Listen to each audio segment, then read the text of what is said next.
Hi everyone, welcome to Wisdom That Walk with Adeshola Emmanuel. This is a platform where we blend timeless spiritual truth and practical wisdom to help us navigate different seasons of life. And today we're going to be speaking about a very powerful and interesting topic, one of the greatest institutions created by God, which is marriage. So we are talking about how to build a long-lasting marriage. And today I came up with this interesting and powerful story, and I want you to listen. The tale of two lovers' birds. Once upon a time, there were two birds who loved each other deeply. They were never apart. Every day they flew together, searched for food together, rested side by side on the same branch. Their bond was so strong that neither of them could imagine living even a single day without the other. Seasons passed, and their love only grew stronger. But one year, a terrible famine struck their land. The rivers began to dry up, trees stopped bearing fruit, and food became harder to find each day. The once lively forest slowly turned silent and harsh. Worried about their survival, the two lovers began to think of a solution. One evening, the male bird made a decision. He told his partner that he would fly away to search for a land where water and food were still plentiful. Once he found a safe place, he would return and take her there so they could begin a new life together. The moment of parting was heavy with emotions. They held each other close, their wings wrapped tightly together. Neither of them wanted to let go, but hope for a better future pushed them forward. Finally, with one lasting look, the male bird spread his wing and flew away into a distant sky. The female bird remained behind, alone on their branch. Days passed, then weeks, then months. There was no message, no sign, and no return. The bird, who once could not spend a day without her partner, slowly began to learn how to live alone. At first, the silence was painful, but over time, she met other birds in the forest. They helped each other search for food and invited her on hunting trips. Their companionship slowly filled the empty space in her heart. Little by little, life moved on. Eventually, the memory of the life she once shared faded into the background. She adapted, found new routines, and discovered new joys in the companies of others. Then one day, after a long year, the male bird finally returned. The famine had ended, the rivers flowed again, and the forest was alive once more. When they saw each other again, they tried to rekindle what they once had. They talked, flew together, attempted to rebuild their bond, but something had changed. The deep love and emotions they once shared had quietly faded with time and distance. Their had grown in different directions, filled with new experiences and new passions. Though they cared for each other, the love they once knew could not return. And so they both realized that sometimes love does not end because of betrayal or anger, but simply because time and distance have changed the heart that once beat as one. Let me just read the last sentence. It said, and so they both realized that sometimes love does not end because of betrayal or anger, but simply because time and distance have changed the hearts that once beat as one. It's a very powerful story, very insightful, and I believe this is the experience of many people today. If you remember when you started this love story, how it was impossible for you to live without seeing each other, without doing things together, without walking together, sleeping on the same bed, and doing everything together.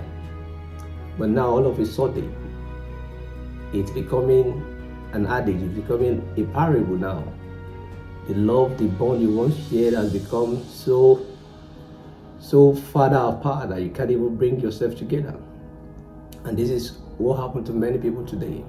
We need to understand that the strength of every relationship and marriage is communication. You have to keep the streams of communication flowing. The moment you take that away from any relationship, you've already destroyed the foundation of that relationship. Look at these two lover birds. They did everything together. They couldn't even live without each other. But one thing that happened to them, and it's the same that's happening to everybody today, there is always a season of famine. There's always a season where things will be difficult. And a lot of people have made decisions that has caused their relationship because of the thirst and the quest for survival. We all understand that there are seasons in life where things are difficult, both for the husband and the wife. But that is not the time to go further apart. That is the time to unite together, to stand together, to pray together. Not every opportunity that knocks at your door is for you. You have to understand that if anything you are going to make, if any decision you are making will take you farther away from your partners, then don't do it at all. Remember the story in the Bible of Naomi and her husband? It was because of famine. The farmer came and they both made a decision to leave.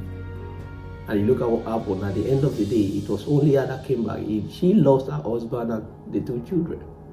So we have to understand that the season of famine in marriage is not a season to be quick in making decisions. It's a season to stand and knowing fully well that tough times don't last, only tough people do.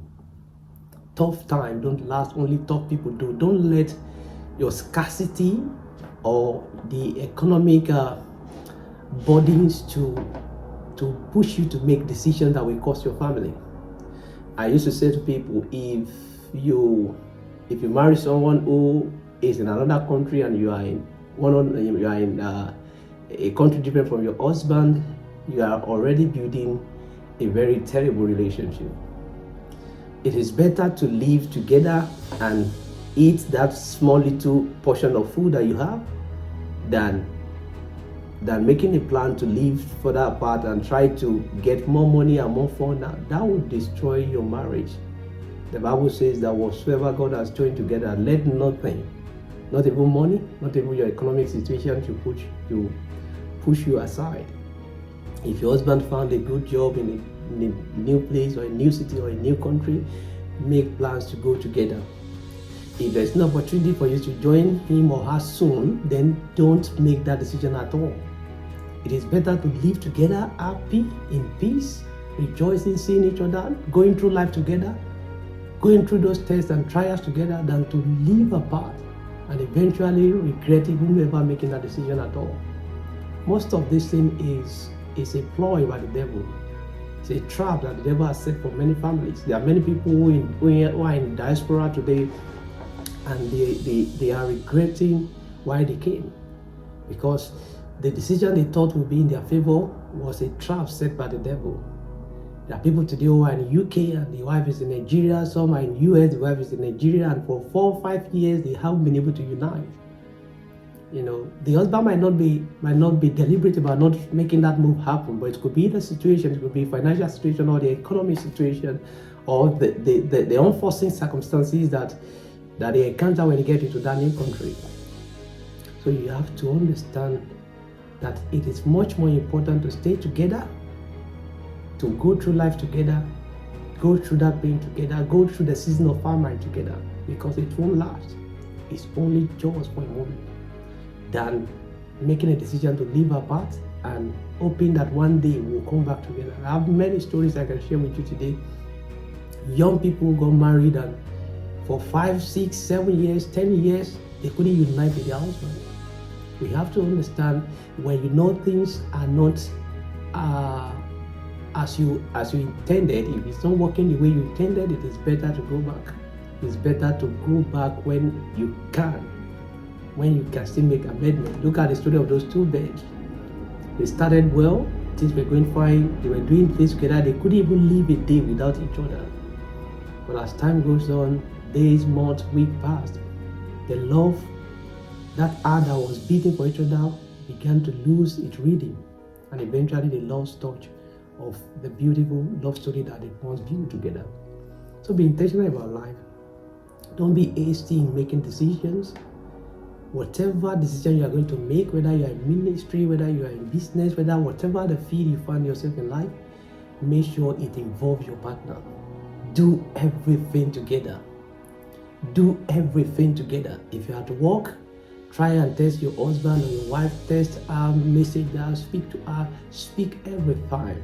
The strength of relationship is communication. In communication, you build trust, you build love, you build emotions, you build empathy for each other. And that is why this thing is very, very important. Don't let anything put you asunder. Not work, not money, not family, not financial situation. Don't let anything put you asunder. It is a law of God. Anything that attempted to put you asunder is not of God. So please, there's many people who are in diaspora, you are in probably wherever country you are now, and your husband is planning to leave, or you are planning to leave, and then hoping that one day you come back together. Please make sure you've prayed about it. Make sure these are things that you know, at least you are about 90% done with everything. Because sometimes that could be a trap. That could be a trap. And one thing I always tell people is that sorrow may endure but a night. Joy is coming. It is not going to end this way. The season is going to change. So please, if you do this, keep the bond of love. Keep it strong by increasing your communication with your partners, your communication with your wife, very important, with your husband. Whatever decision you are making, make sure they are involved. Make sure that they could find themselves in that decision. A lot of people today in ministry, their wife couldn't find themselves in that ministry. A lot are doing business, the husband couldn't find himself in that business. You have to understand that whatever you are creating for yourself should be for the family. Should be something that would also involve and engage every parties that are involved. Your husband should be involved in your business. You should be involved in whatever the business your husband is doing as well. We are meant to be together. It is for companionship. It is for companionship. If you do this, I can assure you there is nothing will ever put you asunder. I hope you learned something from this. Don't forget to subscribe and like and share this video. Somebody might need your help right now with just this message.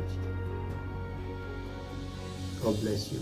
Stay blessed. Your best is yet to come. I'll see you next time.